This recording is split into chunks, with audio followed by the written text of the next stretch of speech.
আল্লাহ তাআলা পবিত্র কোরআনের মধ্যে বলেছেন,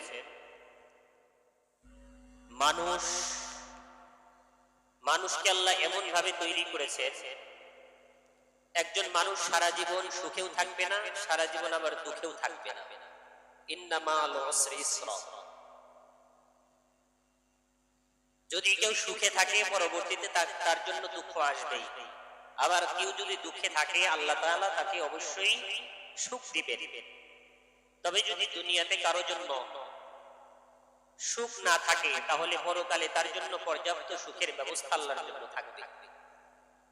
আর দুনিয়াতে সুখটা কখনো কখনো আখিরাতের দুঃখের কারণ হয়। দুনিয়ার সুখ আখিরাতের দুঃখের কারণ হয়, অধিকাংশ ক্ষেত্রে এটা হবে। আজকে আপনি সুখে আছেন, অনেক টাকা পয়সার মালিক, হতে পারে একটা ভূমিকম্প হয়ে গেল, ঘরবাড়ি সব শেষ। এই যেমন আমরা তুরস্কের ভূমিকম্প দেখেছি।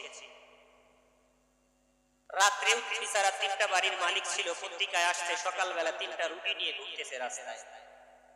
সাংবাদিকরা সাক্ষাৎকার নিল, তিনি বললেন আমি 3টা বাড়ির মালিক ছিলাম গতকাল রাতেও, এখন আমি 3টা রুটির মালিক। সকালবেলার ধনীরতি ফকির সন্ধ্যাবেলা।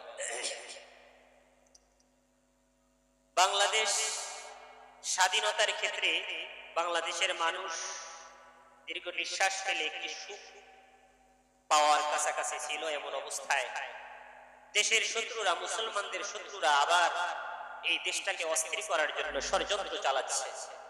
পরিকল্পিতভাবে বাংলাদেশের চতুর্দিকে প্রায় ইন্ডিয়া তারা পানি ছেড়ে দিয়েছে, বিভিন্ন সুইচ গেট খুলে দিয়েছে। পানি এসে আমাদের বাংলাদেশের মানুষদেরকে কষ্ট দিচ্ছে।